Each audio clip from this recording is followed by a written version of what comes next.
Suicide Run, what's it all about? Well, it's the beginning of a new arc, and suicide is the anchor for this arc. There are 3 novels I've written. One needs a serious trip across the keyboard again. But there are 3 novels about suicide that focus mainly on her. It's primarily from her point of view. The last one's a little more complex. It's kind of like Storming Amargosa. But they not only focus on suicide as she watches the so-called children of Amargosa become adults and blossom and kind of take on some of the roles that she has played over the years, but also focuses on her past. And Suicide Run is the beginning of it. It starts 2 years after the events of Storming Amargosa. The next one, Lord Willing and the Creek Don't Rise, is going to be Suicide Gambit, and that's going to be a transitional one where basically something bad happens on Hanar and it completely redraws the map, the interstellar map. Then at the end is Suicide Solution, and Suicide is extremely instrumental in bringing the long war between Marcus Lightwing would have you believe it's a war between him and Tol Germanicus. And in each of these, in the first one we see Suicide, the first flashback is when she's born, up to the end of the polygamy wars in her first days as a civilian contractor on this swampy, Civil War torn planet called Aphrodite, which is anything but the planet of love.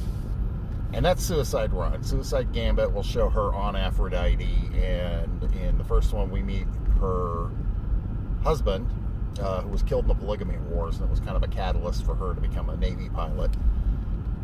And in the Amargosa novels, it mentions that Suicide also had a wife at one point, and we meet her in Suicide Gambit. The flashbacks there talk about what went on Aphrodite all those years, and her relationship with a woman named Priya.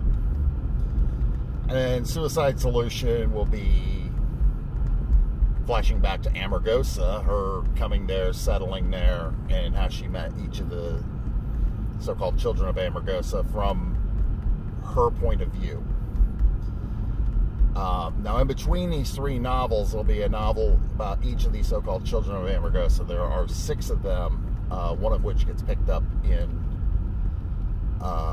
Storming Amargosa.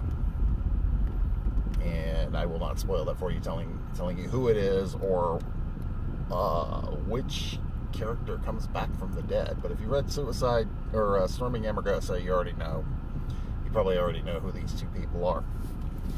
And Suicide Run starts as all great space operas do. It starts with a baby on a doorstep.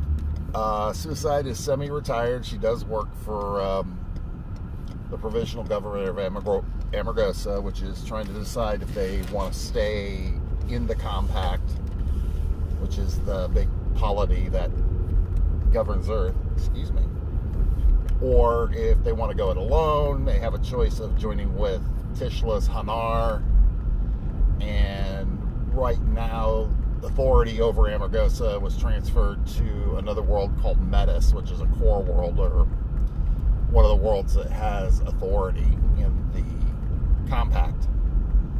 And Metis is looking at seceding, and if they secede, chances are Amargosa is going to go, yep, we're out of here too, we're going to go with these guys, they took care of us and you didn't. So they find a baby on a doorstep, and she summons J.T. Austin, who's one of the main protags in the Amargosa novels. Well, he's now her protege, and she recruits him to help her figure out what's going on with this baby. Well, it turns out she is the governor's youngest daughter, and he has not only just survived an attack, an assassination attempt, but in the process, his other daughter is hidden, and his wife has gone missing. And it was kind of a prearranged plan that if something happens to one of them, they stash the two young daughters, one of whom is an infant, obviously, and they stash the two, and they go running. Whoever survives or is not hospitalized or disabled goes running for the hills. And there's a reason for that. Governor Best's wife, if you read the Immortals, this plays a big part in that plot. Governor Best's wife is one of the few humans to get the treatment that makes a human being virtually immortal. Now, all through the series, you've heard, well, every 5 years you go and rejuvenate and your age is frozen, slightly reversed. So you have people who are 25, 30, 35 years old indefinitely, but they have to go back to the clinic every 5 years. And they can do things like they can let their hair go gray, or they can re-trigger the color, turn fertility off and on, things like that. This is more of, you want to do any of that stuff, you're going to have to go see your doctor and say, I don't want to be gray anymore, or get some hair dye. Fertility on, off, that's probably, before rejuvenation became common, that was probably something, I think that's something we can assume was a common thing. But she's not only the genetic specimen. Sorry, I'm crossing a railroad track and I don't want to be hit by a train. She's not only one of the few genetic specimens of an amortal woman instead of immortal. Immortal means you can't die. Amortal means you can die. It's just you need a little help to do it.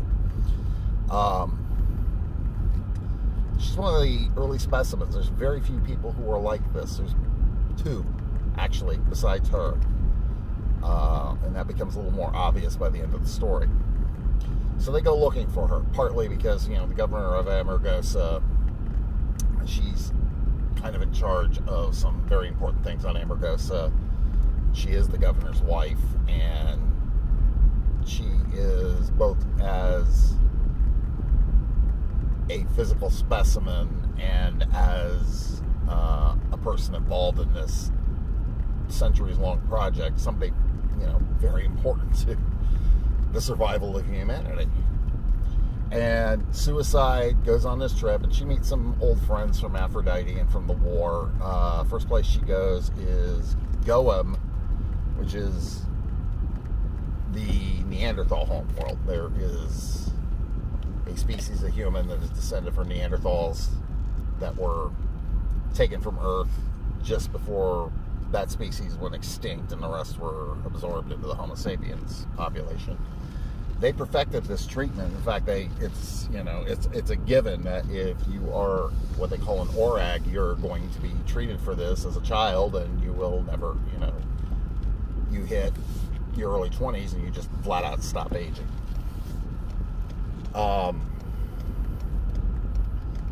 Then there's from there they go to Maryland, and this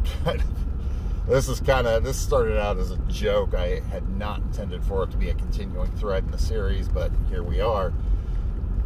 Maryland is named for the home religion of the planet. It's a colony of another world called Japhiva, and they had a religion that was kind of problematic for them, so to get rid of them, they gave them their own homeworld. It's a cult devoted to Marilyn Monroe, so instead of the Virgin Mary, you've got like 25-foot statues of Marilyn pushing her skirt down because there's an unseen breeze from an unseen subway blowing it up. And it's different. Let's just say that. It's different. And then from there they go to a planet called Walton. And Walton used to be what they called a core world, which is, it would be like a state or a province or something like that. A political unit that has a lot of authority within a country, in this case within the compact.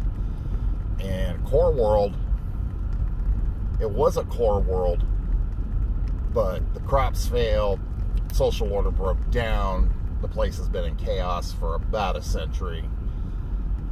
We talk about Aphrodite being, they refer to Aphrodite as a dumpster fire. This one has been a dumpster fire for about a century. And they land there and do battle with giant carnivorous plants. So, yeah. Great science fiction stuff. And that ends up, there's another planet called Thule, which is so called because it's way above the galactic plane. It's very hard to get to. And it's there they confront the group that wants to take this treatment for immortality and commoditize it and control it and just decide who becomes, who will live forever and who will live forever and who's going to age into dust and disappear. And the reason they're considered the bad guys is, you go, oh, well, it's a treatment, we should sell it, right? No, this is, one of the premises is, and this is something I kind of learned over time, longer lived populations don't breed as much. Longer lived populations have a tendency now in Japan, and it's starting to happen in America, tend to overburden the healthcare system, but burden, long-lived populations where, medical care is good and everybody has access to everything they need, have a tendency not to starve and tax the infrastructure that badly. And that's the whole premise of this. And there's a group that doesn't agree with that. They want basically all the marbles. And so Suicide is the one who is tasked with putting a stop to that, at least a stop to this particular operation. So there you have it. Suicide is fighting baddies who, don't want you to live unless you can pony up the bucks. That's it. And stuff blows up. That's, stuff blows up because I have fun reading that and I have fun writing that.